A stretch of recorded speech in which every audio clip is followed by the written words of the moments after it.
Bismillahirrahmanirrahim. Alhamdulillah wassalatu wassalamu ala Rasulillah sallallahu alaihi wasallam. Ma'asyiral muslimin, hamba-hamba Allah yang kami muliakan. Mungkin timbul pertanyaan di dalam benak masing-masing kita. Di zaman Nabi, Dajjal itu kan diceritakan adanya di tengah laut Pulau Yaman.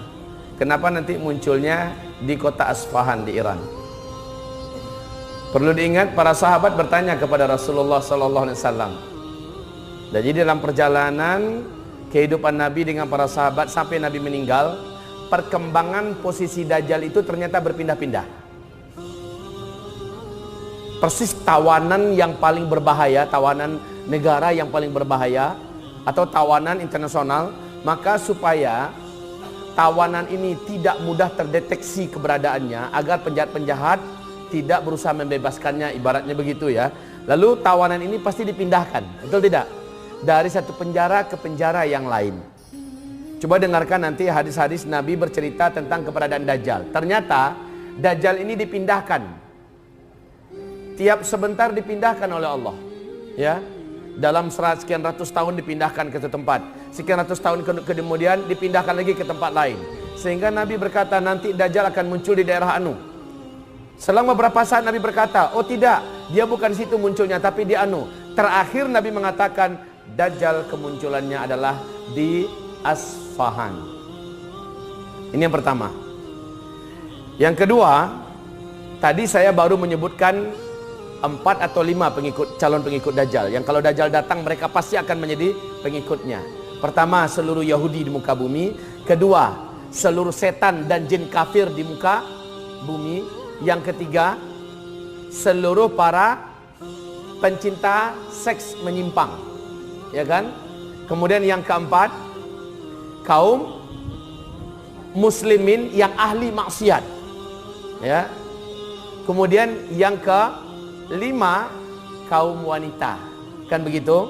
Yang keenam, siapa yang ingin membacanya nanti silakan dibaca dalam kitab Ensiklopedia Akhir Zaman di halaman 846 sampai 858. Di sini dijelaskan dalil-dalil para pengikut Dajjal siapa-siapa saja. Yang keenam adalah para ahli sihir, para dukun, paranormal, para ahli kekuatan magic dan segala macamnya, para penuntut ilmu-ilmu hitam. Ini seluruhnya ketika Dajjal keluar akan menuhankan Dajjal. Yang ketujuh, para pengikut Dajjal yang ketujuh adalah seluruh kaum munafikin dari umat Islam. Ingat, menjelang Dajjal keluar, Allah membelah umat Islam ini kepada dua belahan. Kaum munafikin, mereka ini ketika Dajjal keluar pasti akan sujud menyembah Dajjal. Berapa baru? 7.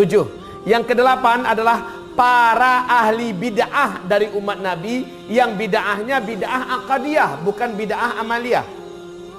Bid'ahnya bid'ah aqadiyah seperti Syiah, seperti Ahmadiyah, ya. Bid'ah mereka bid'ah aqadiyah.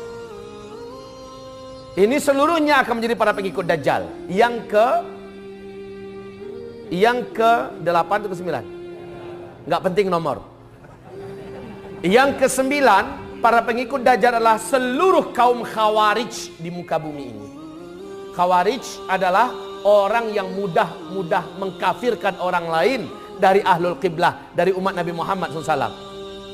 Enggak sependapat dengan dia, kafir, halal darah. Nah yang kayak gini nih Pak, kalau Dajjal keluar, Allah akan menjadikan fitnah kekufurannya yang tersembunyi di balik Khawarijnya dia, menjadikan dia sangat mudah menjadi pengikut Dajjal.